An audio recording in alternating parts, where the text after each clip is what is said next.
TV UNAM y Radio UNAM presentan un programa del Instituto Federal Electoral. Voces de la Democracia.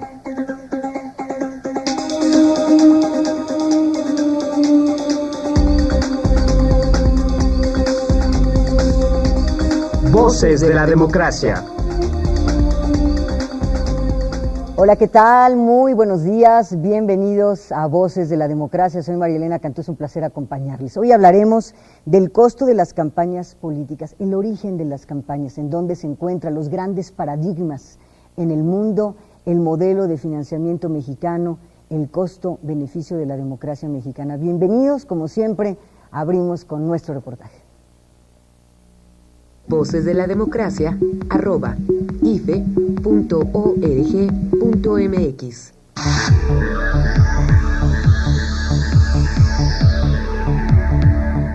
Una campaña electoral es en las democracias un proceso necesario, planeado y controlado, cuyo propósito es influir en la decisión de los ciudadanos de modo que se obtengan los votos suficientes para ganar la elección. Las campañas electorales son tan antiguas como la democracia. Hace más de 2000 años, Quinto Tulio Cicerón escribió para su hermano Marco el primer manual de campaña.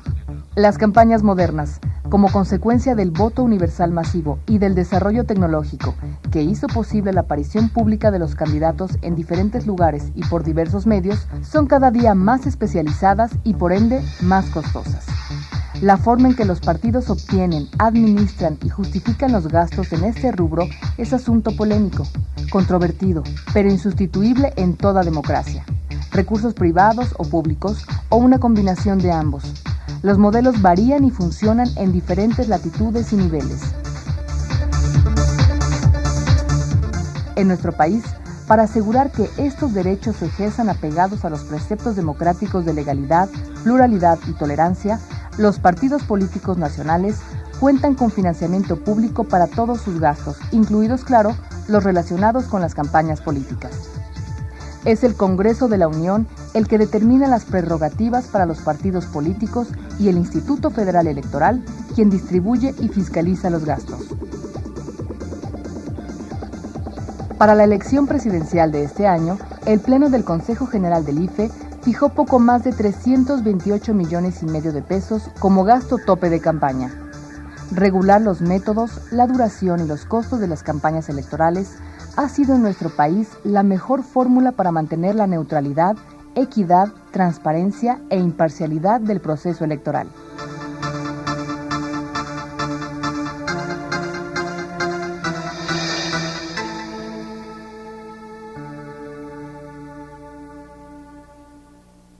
Voces de la Democracia, @ife.org.mx. Bien, pues bienvenidos para platicar sobre este tema.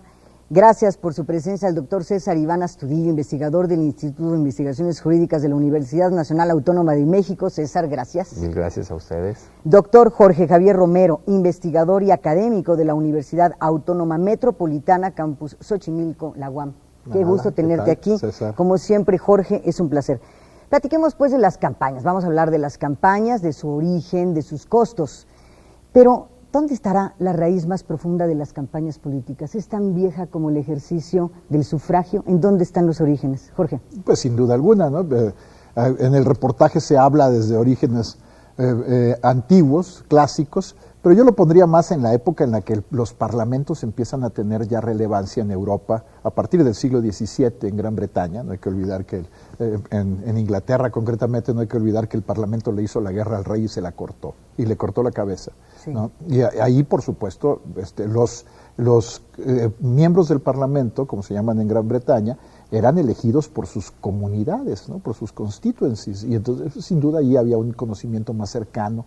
Pero en la medida en que las sociedades se van volviendo más grandes, la demografía aumenta y las poblaciones crecen, pues las campañas electorales se fueron volviendo cada vez más complejas, ¿no? Tocqueville tiene momentos muy buenos, y Tocqueville no solo era teórico, sino que también era político, y entonces fue diputado a la Asamblea Nacional Francesa, y cuenta sus campañas, ¿no? Y si vemos cómo hacía campaña Tocqueville, hoy lo sancionarían por hacer clientelismo, ¿no?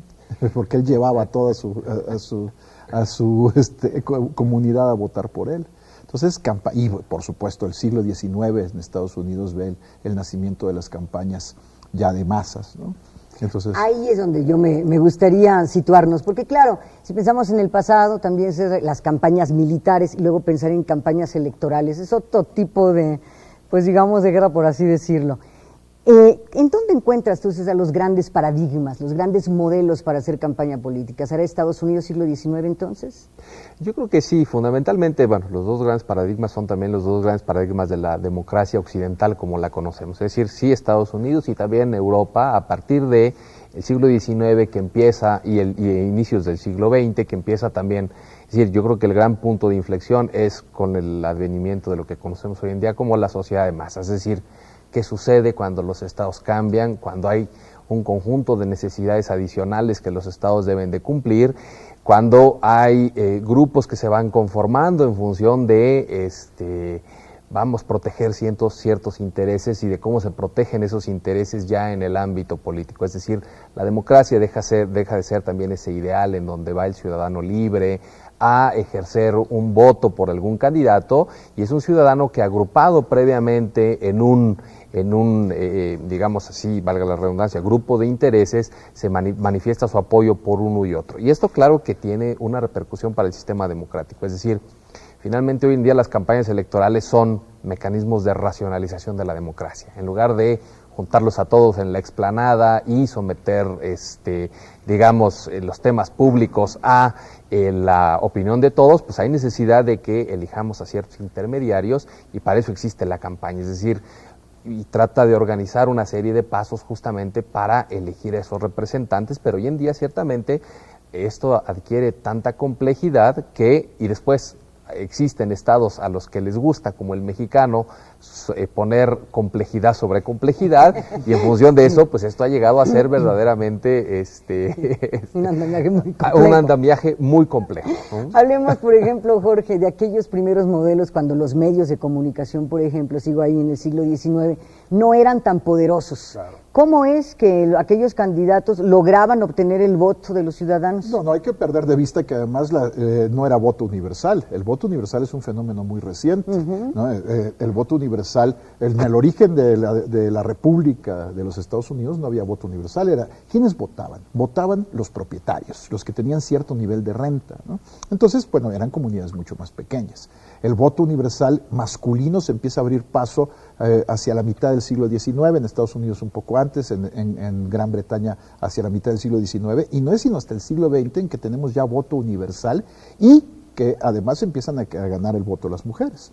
Evidentemente ahí es cuando las campañas empiezan a tener estas características que dice César, ¿no? De grandes fenómenos de opinión pública, que eso es en realidad una candidatura exitosa que es un fenómeno de opinión pública, porque además tiene que procesarse una diversidad enorme de intereses y reducirse a una representación que necesariamente la simplifica, ¿no? Entonces, esto tiene que ver con el hecho de que ya el voto se vuelve universal, las sociedades se vuelven de masas urbanas y, por supuesto, gradualmente los medios de comunicación empiezan a ser el vehículo para transmitir la información política que de otra manera no podría llegar a los ciudadanos. Esta es una de las razones también por las cuales los partidos políticos son fundamentales para construir la representación. Los partidos políticos juegan el papel de paquetes de información. Los ciudadanos no podrían procesar la información basada simplemente en las personalidades de múltiples candidatos. La identificación con un partido político hace que los ciudadanos puedan ponerle a un determinado candidato o a un grupo de candidatos ciertos atributos y ciertas características ideológicas y programáticas, ¿no? Que están representadas por el partido. Y esto es para abaratar los costos de información. Y por supuesto tiene que ver también con la evolución de los medios de comunicación.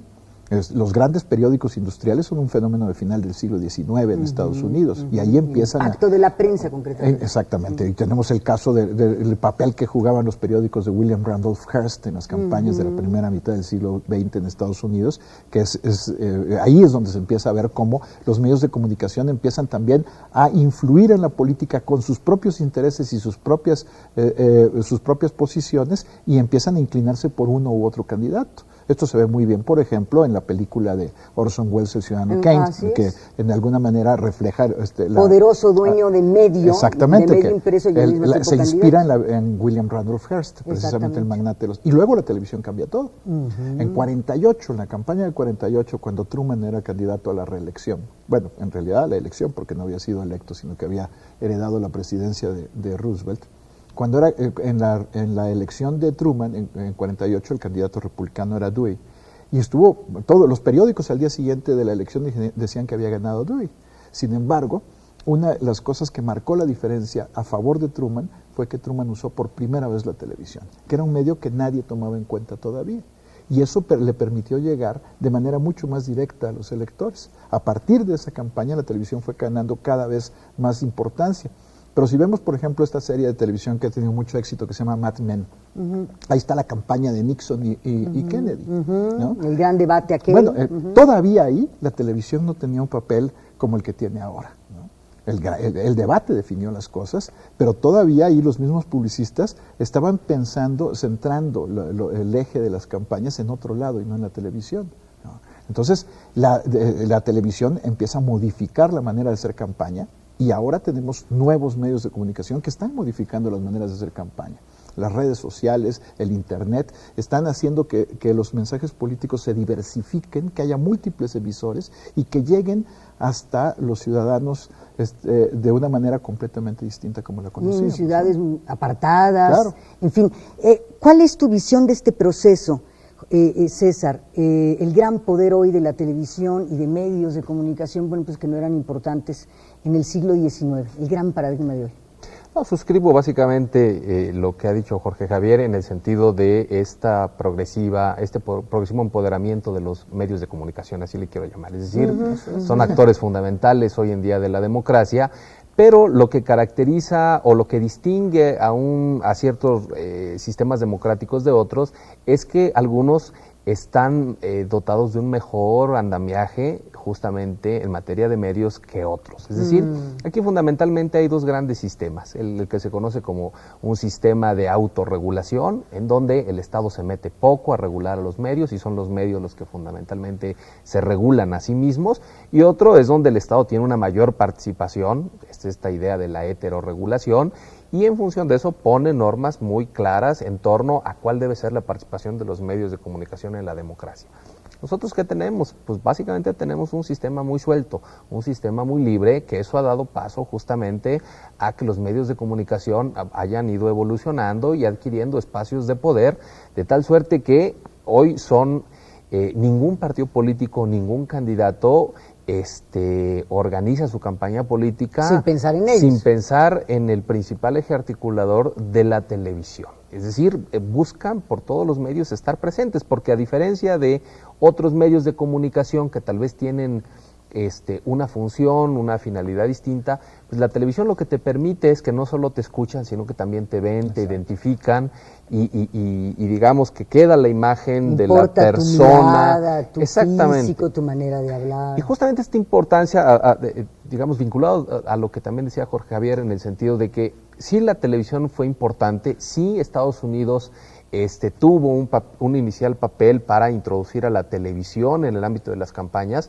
pero también hay que recordar que justamente a partir de ahí viene esta otra idea, otro ensamble de las campañas que es muy importante y que hoy en día es también lo que está revolucionando lo que el ciudadano percibe, que es el marketing político electoral. Es decir, no solo a salir en la tele, sino es también cómo sales y qué dices en la tele. Dices, y todo eso también ha tenido una evolución muy importante. Es decir, hoy en día ya no es necesario tal vez que el candidato se exponga a dar un discurso de 1 hora en donde se pierde su discurso, sino que hay atrás de los candidatos pues todo un conjunto de elementos que hacen que salga de una determinada manera, que se fija en el vestido, que se fija en el peinado, que se fija en la mirada, que se fija en los ademanes, que perfila muy bien el discurso. Entonces es un ensamblaje en donde la televisión lo que está haciendo es cada vez más vendernos productos que el ciudadano pueda identificar, productos que, así como cuando nos queda un mensaje comercial, que después tenemos distintos mecanismos para identificarlo, así en eso se está convirtiendo la política hoy en día. Es decir, están tratando de fijar en la mente del ciudadano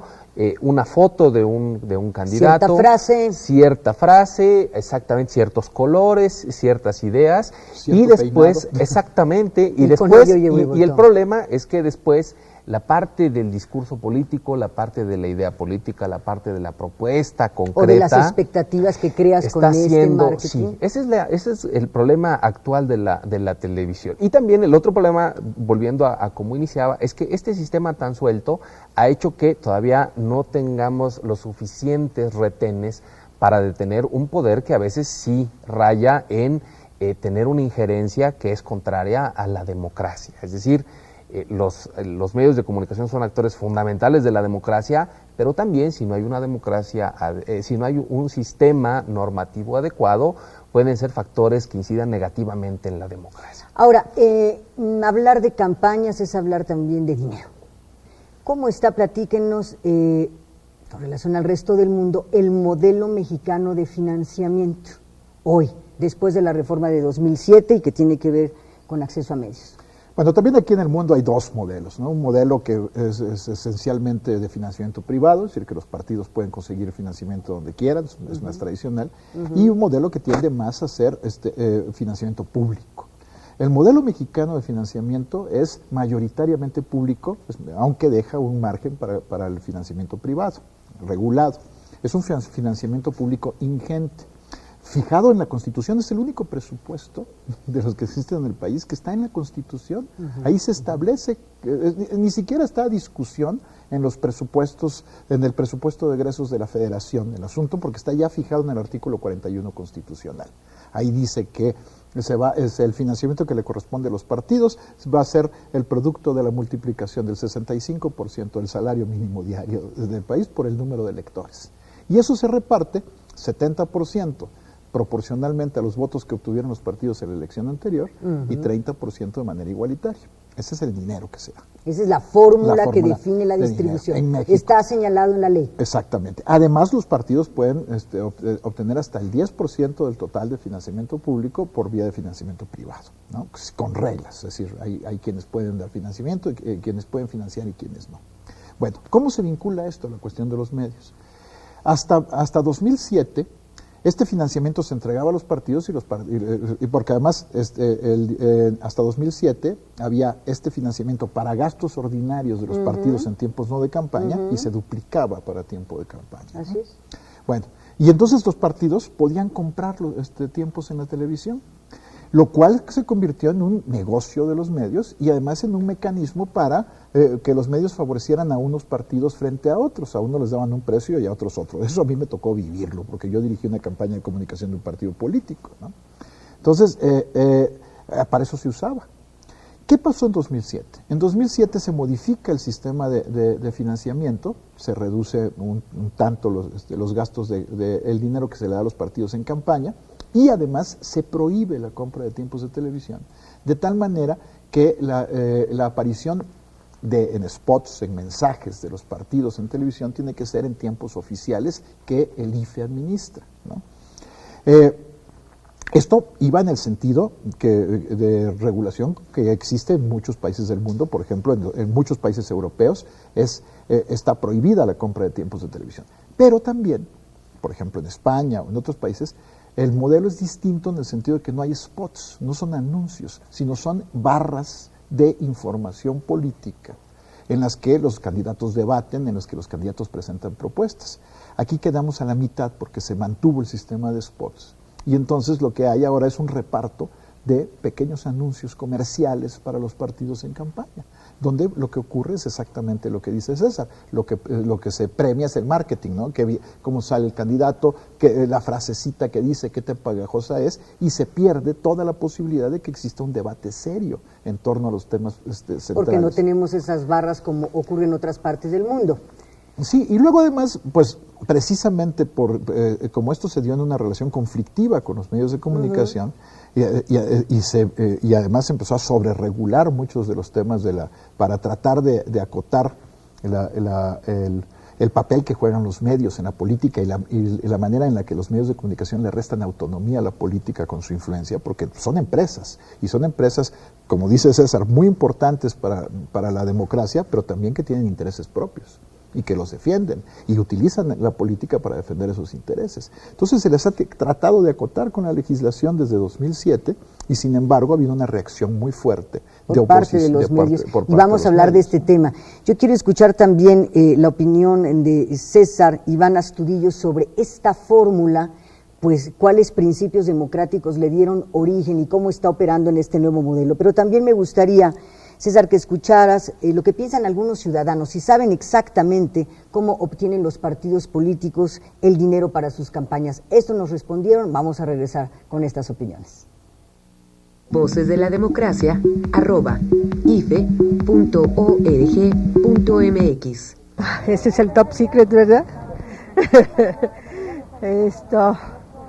Pues mire, la verdad, a mí me gustaría saber de dónde. Pero yo pienso que pues nuestros impuestos, ¿no? ¿De dónde más? Pues del pueblo. Pues de la contribución de los ciudadanos, ¿no? Muchos es por parte de aquí, de los ingresos que nosotros damos por nuestras contribuciones. Y otras, pues por parte de partidos que les ayudan o agrupaciones que también se los van dando. Es lo que más o menos tengo entendido. Pues yo me imagino que una parte se la da el gobierno y otra parte de lo que ellos juntan probablemente aquí en las calles con la gente. De nosotros, de todo lo que son nuestros, ahora sí que todo lo que sale de nosotros, todos nuestros impuestos, etcétera. ¿Cómo lo obtienen? Pues supuestamente por el IFE, ¿no? Que les da dinero. Lo utilizan en decir puras tonterías y utilizan nuestros impuestos en eso en vez de que lo utilicen en cosas beneficiosas. Hay un presupuesto que les da el IFE y esto es legalmente aceptado, ¿no? Aunque pues se duda de que haya por ahí otra forma de recabar fondos. Hay un presupuesto que se da en la Cámara, y así obtienen el presupuesto los partidos. Creo que es una inversión de los mismos integrantes de los partidos, debería de ser así, ¿no? Porque creo que salen de los impuestos de nosotros, no sé. Voces de la Democracia, @ife.org.mx. César, ¿qué opinión te merecen los comentarios de algunos de nuestros ciudadanos y qué opinión te merece que esto esté señalado incluso en la Constitución? No depende de los arreglos anuales, ni mucho menos en la Cámara de Diputados. ¿Ocurre esto en algún otro país del mundo? No lo tengo muy claro, la verdad, de que esto ocurra en otro país. Lo cierto es que, mire, es muy interesante lo que dice el público. Realmente yo creo que la idea la tienen los ciudadanos. Necesariamente es un dinero que sale de nosotros mismos. Es un dinero al cual nosotros contribuimos mediante nuestros impuestos. Se genera una bolsa. Esa bolsa se reparte también anualmente a través de un presupuesto nacional. Básicamente esta facultad la tiene la Cámara de Diputados. Va dentro del presupuesto que se le asigna, digamos, al Instituto Federal Electoral, pero con una llave aparte. Es decir, es un dinero que sí no se puede modificar porque justamente la fórmula, como decía Jorge Javier, está establecida en la Constitución. Es decir, tal vez los diputados no tendrían ni siquiera ninguna facultad para modificarle un peso al presupuesto de los partidos, porque es básicamente una fórmula matemática que sale de la Constitución. Es distinto, por ejemplo, el presupuesto que tiene el IFE para sus gastos de operación, y eso ya ha ocurrido. Es decir, cuando dicen, bueno, vamos a modificar el presupuesto que tú nos mandas, se dice, no modificamos la parte de prerrogativas de los partidos, nada de partidos. ¿Por qué? Porque también pues, es algo que los partidos mismos tienen mucho interés en que no se toque. Finalmente pues, es un dinero que va directamente para ellos, pero sí ha permitido modificar la parte del presupuesto de los gastos operativos del IFE, ¿no? Recuerdo que sobre eso se intentó incluso una controversia constitucional, porque decía el IFE, bueno, a mí dame la bolsa total y yo veo cómo la reparto, y la Cámara dijo, no, esta parte no la toques. Porque tiene que ver con la fórmula. Porque tiene que ver con la fórmula de la Constitución. Justamente es un dinero garantizado por la Constitución. Es decir, esa es la parte relevante del modelo de financiamiento público que tenemos en nuestro país, ¿no? Es un dinero que garantiza el Estado mexicano para que vayan los partidos, en la idea de que lo tienen que utilizar dentro de la vocación democrática, la renovación de los poderes públicos, etcétera, etcétera. ¿Qué opinión te merece la fórmula misma y los principios que le dieron origen a este reparto del 30-70 y basado en la lista nominal? Sí, bueno, este es un sistema que sí está vigente en muchas partes del mundo, es decir, de lo que se trata es de tratar de conjuntar lo que sería un principio de equidad con un principio también que reconoce la fuerza de los partidos políticos. Es decir, tú partes de un porcentaje igualitario para que todos los partidos tengan al menos una posibilidad, una base igual para que puedan competir. Y a partir de ahí también reconoces pues que hay partidos de diferente tamaño, pues que tienen más o menos seguidores, más o menos adhesiones, y en función de eso también repartes en función de los resultados electorales que se hayan obtenido, digamos, en la última elección. Es un principio que sí está vigente en muchos países, esta fórmula mixta de distribución, aun cuando no esté vigente, como decía también Jorge Javier, esta otra modalidad de cuál es propiamente el modelo que tenemos. Si nosotros vemos en Estados Unidos, ahí hay un modelo totalmente distinto, es un modelo preponderantemente privado, en donde por eso los candidatos se ufanan en tener seguidores, en tener quienes les aporten dinero, porque ahí de lo que se trata es de tener la mayor cantidad de personas que aporten, así sea $1, pero tener millones, porque de ahí hacen una bolsa muy importante. Es un modelo distinto. Nosotros, porque, bueno, desde el principio de este modelo se privilegió, pues, que, o sea, se tenía que fortalecer a los partidos políticos en su globalidad y se dijo, bueno, qué mejor que fortalecerlos inyectándoles importantes cantidades de recursos para que realmente puedan tener una base, una estructura que llegue a todo el territorio nacional, que puedan tener sus oficinas, que puedan tener estructuras en cada uno de los estados y que también puedan competir, porque recordemos que venimos de un sistema de partido hegemónico no competitivo. Entonces, y también desde ese momento ya se había puesto un argumento que hoy en día renace con fuerza, el hecho de que es mejor que el dinero sea público, en el entendido que es un dinero lícito, es decir, es un dinero que viene de los ciudadanos, a que se abriera la puerta, a que se tuviera, digamos, otro tipo de financiamiento que ahora está, así es. Hoy en día, repito, el tema se ha reabierto en el sentido de que muy posiblemente hay inyección de dinero de origen ilícito a las campañas electorales. Jorge, tú estuviste muy de cerca en toda esta construcción en el Instituto Federal Electoral. Es importante, como dice César, mantener hoy, privilegiar el financiamiento público por encima del privado en México. Sin duda alguna. El financiamiento público, donde se empieza a abrir paso en Europa, se hace precisamente para que no solo sean aquellos que tienen dinero los que puedan hacer política. El financiamiento público permite que grupos de ciudadanos que no tienen vínculo con los grandes intereses económicos puedan competir en condiciones de igualdad. Entonces, el financiamiento público es mucho más equitativo y además tiene esta otra parte que dice César, es mucho más transparente. Eso es básico. Ahora, a mí me parece que el financiamiento público en México es muy alto. Si hacemos una comparación con el financiamiento que reciben los partidos en otros lugares del mundo, vamos a ver que en México el financiamiento es incluso excesivo. Ha habido discusiones sobre esto.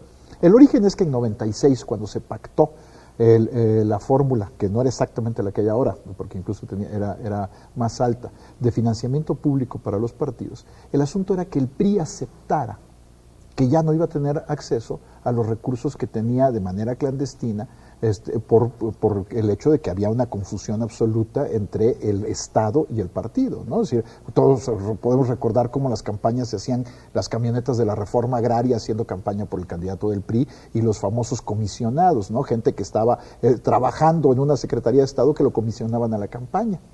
Todo esto era traslación de recursos públicos de manera ilegal a un partido. Bueno, a la hora que se tenía que normalizar el financiamiento, pues era importante que el PRI aceptara que no iba a perder demasiado. Entonces quedó un financiamiento muy alto para todos. Y ahora, por supuesto, ninguno quiere que se reduzca, ¿no? Yo creo que es una carga muy grande la del financiamiento que podría ser mucho más moderado y mejor regulado. Pero de todas maneras es fundamental que sea público el financiamiento, esa es una cuestión central. Con la reforma del 2007 y con la imposibilidad de que los partidos políticos compren directamente a medios de comunicación, propaganda, pues se habló de una reducción importante, más pero o menos aumentó, del 30%. En realidad, ¿Qué pasó? Es que, mira, el 70% de los recursos que recibían los partidos para gastos de campaña, en tiempos de campaña, se trasladaban a las dos televisoras relevantes. Era como el 60% de todo lo que invertían en campaña. Eso se iba allá. Bueno, eso ya se dejan de gastarlo, ya no lo gastan, entonces pero el recorte que tienen en el presupuesto los partidos les permite tener todavía mucho más dinero para gasto ordinario. Pues no, también de campaña, pero un gasto que ya no pasa por los medios de comunicación, que incluso hay quienes dicen, bueno, es que esto se puede utilizar para compra y coacción del voto, se puede utilizar para clientelismo, ¿no? Porque se usa para comprar despensas, para comprar techos de lámina. Bueno, también ahí hay normas que regulan eso y que se supone que tienen que evitar que eso ocurra, ¿no? Esos son delitos electorales. Pero el hecho es que los partidos ahora tienen más recursos líquidos porque ya no gastan en televisión. ¿Tu opinión sobre este tema? Estoy de acuerdo, es decir, yo creo que estos dos van a ser dos de los grandes temas que se van a tener que revisar después de la elección presidencial, porque la reforma de 2007-2008, digamos, ya pasó por la prueba de fuego de una elección, pero fue una elección intermedia de 2009, solo elegimos Cámara de Diputados realmente a nivel federal, pero ahora es una elección general, es decir, va la presidencial y va el Congreso, junto con 15 elecciones de los estados. Entonces la reforma va a tener su principal prueba de fuego aquí. ¿Qué vamos a ver? Ciertamente vamos a ver esto que está diciendo Jorge Javier, es decir, originalmente se nos vendió a los ciudadanos la idea de que se iba a producir un recorte sustancial en financiamiento público. De hecho, hay una prescripción en la propia Constitución que dice, bueno, justamente en elecciones intermedias el financiamiento baja notablemente, ¿no? ¿Por qué? Porque, bueno, solo se elige a una de las cámaras del Congreso, entonces ahí hay necesidad de que los gastos de campaña disminuyan sensiblemente. Pero lo que sí se dejó de observar era la vinculación de esto junto con el nuevo modelo de comunicación, porque es verdad, es decir, antes costaba mucho dinero acceder a medios, la mayor parte del dinero se iba directamente a medios. Sí, dame más dinero porque si no, y ¿cómo hoy esa compito? parte es gratuita. Pero no quiere decir que los partidos hayan dejado de recibir ese dinero. Ese dinero lo reciben, nada más que ya no lo gastan en medios de comunicación. Es decir, tiene razón Jorge Javier, en el sentido de que el dinero lo tienen y hay que utilizarlo en otras cosas que no sean medios de comunicación. ¿En qué sí pueden gastar los partidos políticos ahora que no pueden entrar a medios en directo y en qué no? Pueden gastar bueno, por ejemplo, la prohibición expresa es que ya no pueden gastar en medios de comunicación, no pueden comprar, y eso el IFE ahora que siguen saliendo algunas cuestiones, lo ha venido dejando claro, es decir, no se puede contratar espacios en radio y televisión. Y spots, pero tampoco entrevistas ni nada, eso no se puede pagar. No puede haber un cheque de un partido político directo. Exactamente, en radio y televisión, en todo lo demás sí. Es decir, sí se pueden contratar cosas en revista, en prensa, en una esfera de cuestión. Y después se puede gastar en todo lo que se te ocurra dentro de la campaña, es decir, para gastos de traslado, para contratar cantantes, para las sillas, para las mesas, para dar los tacos que después en una de esas no salen muy buenos, ¿no? Es decir, para una serie de cosas, para espectaculares, para todo eso se puede gastar. Repito, lo que sucede es que antes esta parte del gasto era la menor, era ese 30-35%. Porque el 60% se iba a medios. Nada más pasaba formalmente a la chequera de los partidos, porque tenía que pasar para efectos de fiscalización, pero automáticamente se trasladaba a las cuentas de los medios de comunicación. Hoy es distinto, hoy se tiene justamente para gastar en una serie más de cuestiones, y eso también está haciendo hoy que nos enfrentemos a otro gran problema, que es el de la fiscalización, porque antes tú, digamos, con unas facturas, unas tal vez pocas facturas de los medios de comunicación, tú comprobabas el 65-70% de tu gasto. Ahora es al revés. Ahora, ese 75% tú lo tienes que comprobar justamente en una pendones. serie de elementos que también está dificultando la fiscalización. Pero creo que el IFE hasta eso ha modificado también ahí sus normas internas, de tal suerte que está haciendo frente a esta labor, ¿no? Hay una controversia sobre este tema de en qué y cómo gastan los partidos políticos. Tú lo conoces de cerca. Y también una polémica sobre si es eficaz que se invierta dinero en los pendones, en el... pareciera de otra época, de otro tiempo. A mí me parece, además de que es muy feo, eso llenar de papelitos, no. Pero ¿en qué se gasta también? Se gasta en pagar cuadros, en pagar a operadores que estén haciendo campaña. Y esto ha deformado también lo que antes era la militancia política. Antes la gente militaba por convicción. Cuando yo empecé a militar en política, yo lo hacía pues como voluntario, y todos lo hacíamos como voluntarios, ¿no? Era una cuestión de estamos comprometidos con este proyecto. Ahora nadie hace eso. Todos los que están dentro de los partidos políticos cobran, porque hay dinero para pagarles, prácticamente. Es decir, no hay ya una militancia voluntaria y gente que en la campaña se comprometa. Es un trabajo. Es un trabajo y esto, desde luego, desde mi punto de vista, ha ido deformando a los propios partidos políticos y esto hace que en realidad sean los empleados de los partidos los que acaban definiendo las candidaturas y manejando los intereses. ¿Quiénes son ahora los grandes actores de las campañas? Vemos ahí casas productoras, genios de la publicidad.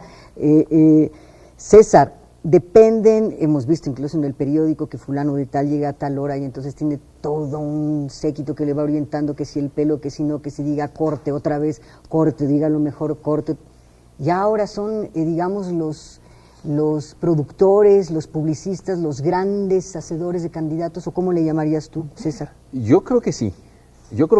Y ahí tal vez, digamos, si en Estados Unidos esto es claramente visible en algún momento de su historia, yo creo que también nosotros tenemos nuestra propia historia. Yo creo que el que empezó a introducir todo el tema de la producción de los mensajes políticos, yo creo que fue Madrazo cuando se estaba proyectando para la candidatura presidencial, siendo todavía gobernador de Tabasco. Es decir, recordamos ahí que tuvo una campaña de comunicación muy exitosa con el quien dice que no se puede, y que salía como que estando en la noche en su oficina ya con las mangas arremangadas, como diciendo, bueno, después de una ardua jornada. Yo creo que ahí se empezó a proyectar esta idea de la vinculación entre el marketing publicitario y la política. Es decir, estos dos elementos han tenido una intersección que yo creo que ya es un matrimonio que será duradero. Es muy difícil que haya una separación. Ahora mismo estamos viendo, es decir, los candidatos, el principal equipo de los candidatos es este equipo de producción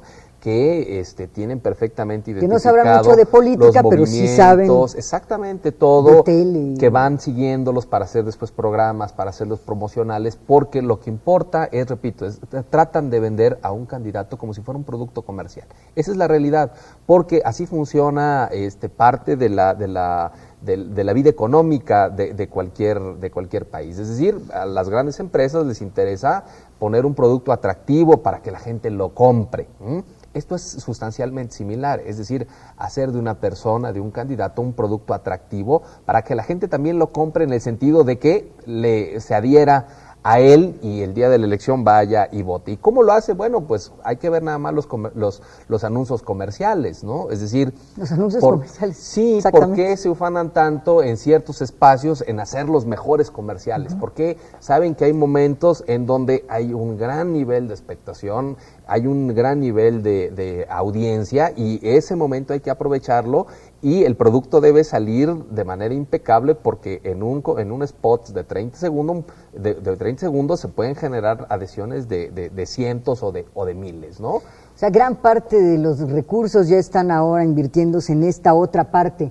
¿Pero funciona? Bueno, y ahí hay una cosa que a mí me parece que es importante. Lo que está pasando precisamente por esto es que entonces ya los partidos ya no están buscando a quién puede ser su candidato, su mejor candidato para defender su propuesta, para defender su ideología, sino están buscando productos mediáticos. Sí, o sea, alguien que se vea bien, que hable bien, que se lo cuente. Claro, y entonces a veces ni siquiera que hable bien, ¿no? Que retrate bien.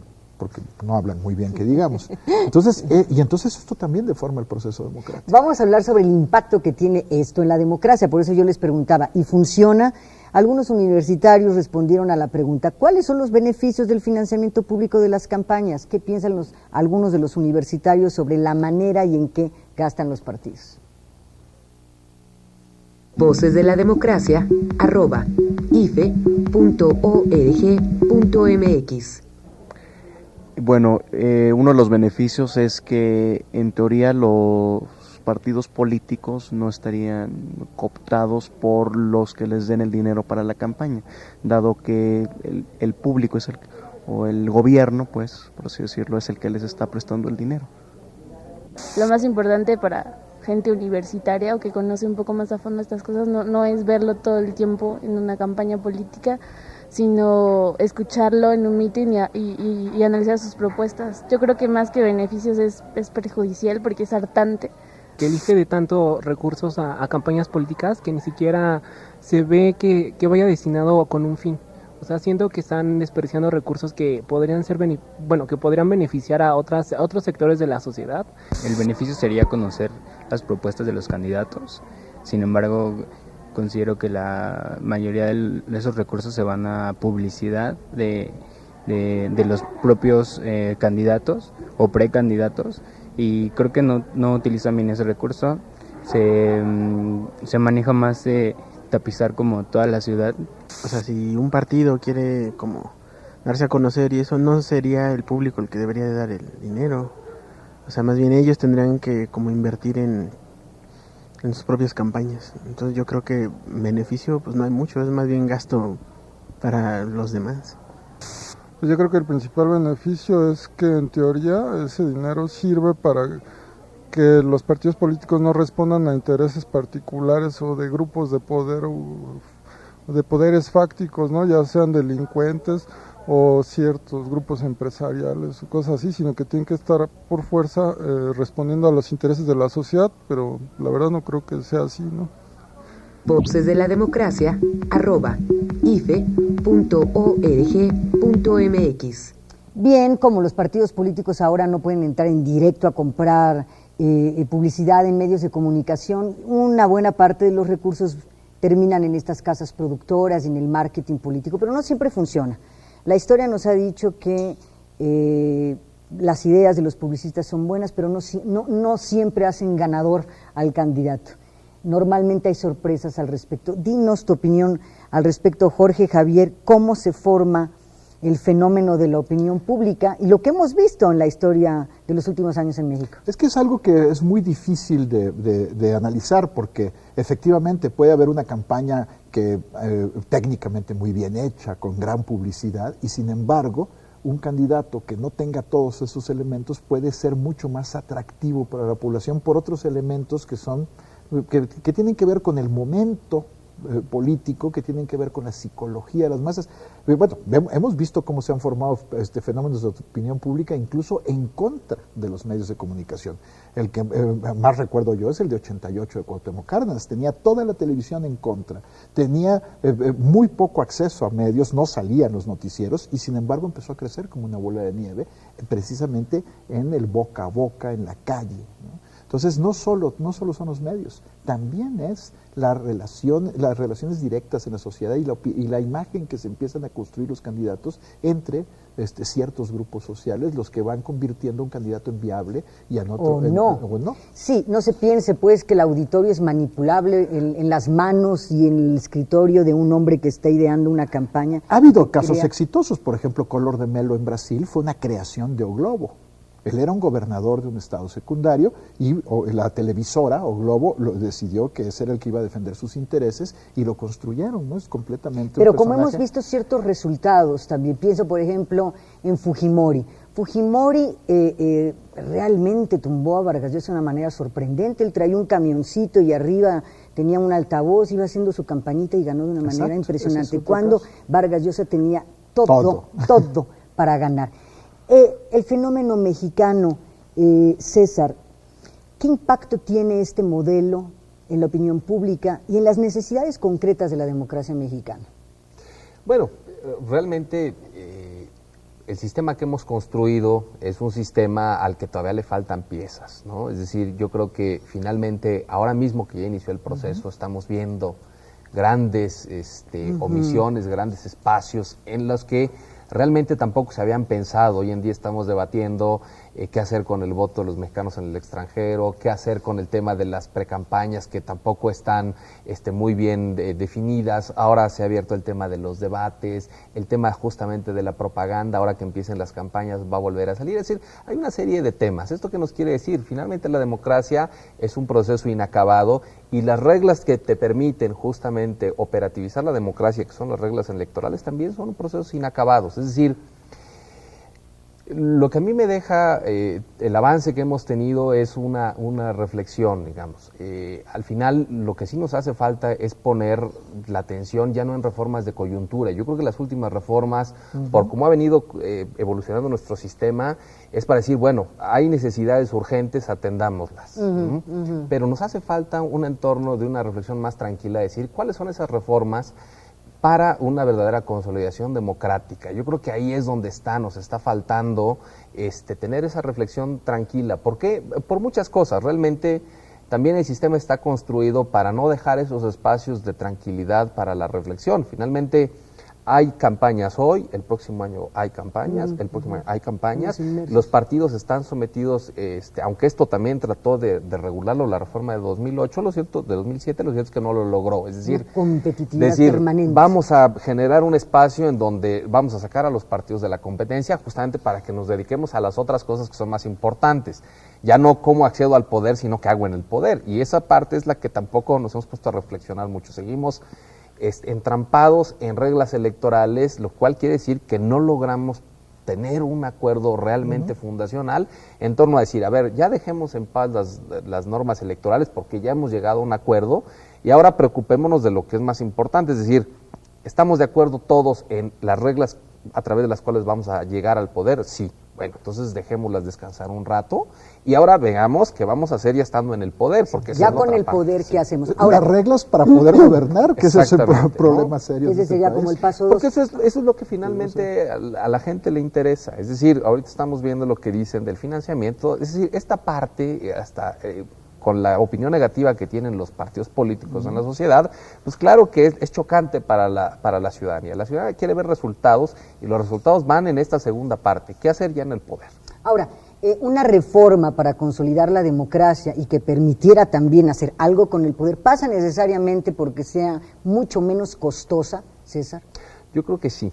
Yo creo que hay que repensar muchas cosas. Yo creo que el mismo...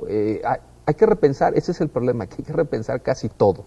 Otra de las reflexiones que yo últimamente he venido realizando es el sentido de que lamentablemente la construcción de la arquitectura electoral en México está pensada no para México, sino para un país que no es México. Es decir, finalmente tenemos un código, pero actores políticos, funcionarios, tratan inmediatamente de darle la vuelta. Es decir, está pensada para un sistema que no es el nuestro. Yo creo que también ahí hay que ser muy conscientes de que necesitamos reglas que vayan de acuerdo a nuestra cultura, realidad, ideología. Mientras no lo hagamos, porque repito, una cuestión, el sistema de medios, es decir, técnicamente los partidos van a acceder gratuitamente, pero ¿qué se generó? Ya se generó el mercado negro que hace que hoy te vendan entrevistas, hoy te vendan espacios noticiosos, hoy te vendan una serie de productos informativos, y eso justamente es darle la vuelta a la reforma. Es decir, tenemos un problema serio con este concepto de Estado de Derecho, de respeto a la ley, de respeto a la legalidad, que es una cuestión cultural. Entonces, ahí también tenemos un gran problema. Es decir, podemos tener el mejor código, el código más moderno, el código modélico, pero si realmente no se acompaña con un espíritu de decir vamos a respetar lo que ahí se dice, es letra no muerta. Bueno, es que esa es la historia de la construcción del Estado de Derecho en México. En México, los mismos que pactan las reglas son los primeros que las violan, ¿no? Y se hacen leyes, se han hecho históricamente leyes que no corresponden a la realidad del país. Emilio Rabasa lo decía respecto a la Constitución de 57, decía que esta Constitución creó el voto universal masculino en México, en un país donde la inmensa mayoría no sabe leer y escribir, no tiene idea para qué sirve el voto. Entonces, por eso se sustituyó lo que decía la ley por unas elecciones controladas centralmente y fraudulentas, ¿no?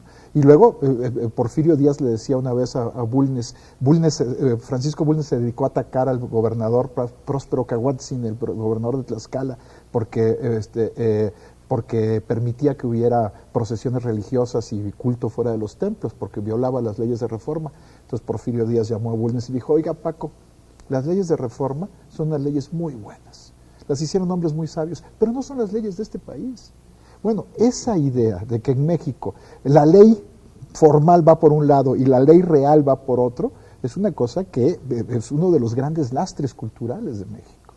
Entonces, la construcción de un orden jurídico que sea aceptado por los propios, por los que lo hacen y por los que lo tienen que cumplir, es una cuestión en la que todavía estamos atrasados. El costo-beneficio. Bueno, pero el asunto es ese, ¿no? Es decir, ¿para qué pones reglas que vas a violar?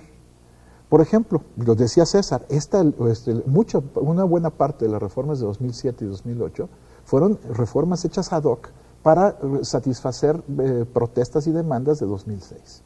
Bueno, ahora tenemos sobreregulación por un lado y un montón de huecos por otro. Entonces, y tenemos una ley que está generando conflicto todos los días. Para empezar, porque los mismos que pactaron esas leyes no las quieren cumplir. ¿Por dónde romperías tú este círculo vicioso o bueno, más bien esta realidad? Campañas muy costosas y el ciudadano siente que de todas maneras paga mucho dinero y no es eficaz, no le resuelve sus problemas cotidianos, no ve que la democracia le sirve a la vida práctica. ¿Cómo romper? No, pues es una cuestión que es muy difícil de romper. Yo creo que lo primero que habría que hacer es trabajar en este país sobre la cuestión de la legitimidad del orden jurídico, es decir, la aceptación del orden jurídico. No hay que perder de vista que todas nuestras constituciones han sido producto de un triunfo militar de una facción que no ha incluido a toda la sociedad, ¿no? Y eso en el imaginario colectivo, en los memes, como les dice Richard Dawkins, influye en la idea que tenemos los mexicanos de la ley como algo impuesto y no como unas reglas del juego que sirven para la convivencia social. César, tu conclusión sobre este tema, nos acercamos hacia el final de Voces. Mira, ciertamente tenemos, sin lugar a dudas, una de las estructuras electorales de los más complejas, más costosas, que de alguna manera sí ha probado su eficacia. Yo creería que hoy en día, desde hace algunas elecciones, ya nadie problematiza en torno a la gestión del proceso electoral. Eso sale bien. Realmente son, yo creo, los mismos actores políticos los que han venido adhiriendo ciertos ingredientes que hoy hace que se pierda de vista lo más importante. Es decir, hoy en día, ¿por qué sale el IFE constantemente en los medios de comunicación? Pues realmente no sale con cuestiones sustanciales del proceso, sino resolviendo los conflictos entre que alguien pegó propaganda, que alguien salió diciendo que ya era candidato cuando no lo era, es decir, cuestiones entre los mismos actores. Yo creo que también ahí hay que pedirles mucha mesura a los propios actores políticos de cara a lo que viene. Finalmente ahorita entramos en una etapa de tranquilidad entrecomillada, que es este periodo de intercampaña, y después ya inicia propiamente la campaña, pero pedirles mesura porque en buena medida hoy en día lo que estamos viendo de la arquitectura electoral son a veces problemas autogenerados por la misma clase política y que están y por reglas que no cumplen. Y después la reacción es sobre regular, no se regula bien. Las autoridades electorales están constantemente en una fricción que no es sana, los mismos actores están confrontados. Es decir, yo sí creo que hay que, después de la elección, tener un momento de calma y tranquilidad para repensar a dónde vamos, porque no estamos realmente como país para tener la arquitectura electoral, una de las más costosas por todo lo que implica. Gastamos mucho en instituciones, gastamos mucho en partidos políticos, gastamos mucho en propaganda que después se convierte en basura, es decir, gastamos mucho en muchas cosas que realmente este país no está para eso. Una línea final, Jorge Javier Romero. Bueno, sin duda alguna, el costo de la democracia en México es muy alto y tiene que ver, entre otras cosas, con la tremenda desconfianza que hay en la sociedad mexicana. ¿Todavía? ¿No? Todavía después de tanto candado. Bueno, pues simplemente hay que ver que el IFE tiene que gastar en 30,000 capacitadores y supervisores electorales para ir a capacitar gente que esté en las casillas, porque se tienen que sortear los que están en las casillas, porque no confiamos en que sea como en otros países los funcionarios públicos los que tengan las casillas, los maestros. Imagínate si le ponen aquí a los maestros de las casillas, ¿no? Pues la confianza de la elección se cae, ¿no? Entonces estamos pagando todavía los costos de la desconfianza. Y, por supuesto, creo yo que sí necesitamos pensar no solo las reglas electorales, hay una parte que ya debería estar resuelta, sino tenemos que pensar el andamiaje institucional de este país de una manera serena, porque si no, vamos a seguir viviendo constantemente en el conflicto, en la desconfianza, y eso, sin duda alguna, impacta el desarrollo. Y además, para evitar el tema de la desconfianza, también necesitas de tus propios jugadores, de los propios actores del proceso, hombre, que no metan ruido donde no lo hay. ¿Por qué digo esto? Porque a final de cuentas cuesta mucho trabajo construir la confianza y también se destruye de una manera muy rápida. Entonces, bueno, a final de cuentas también nos hace daño a todos ellos. Muchísimas gracias por su presencia, doctor Jorge Javier Romero, investigador y académico de la Universidad Autónoma Metropolitana, Campus Xochimilco, la UAM. Gracias, Jorge. Nada. Gracias, doctor César Iván Astudillo, investigador del Instituto de Investigaciones Jurídicas de la Universidad Nacional Autónoma de México. Muchísimas gracias, César, por tu presencia. Y gracias a ustedes por escucharnos aquí en Voces de la Democracia. Nos vemos y nos escuchamos la próxima semana.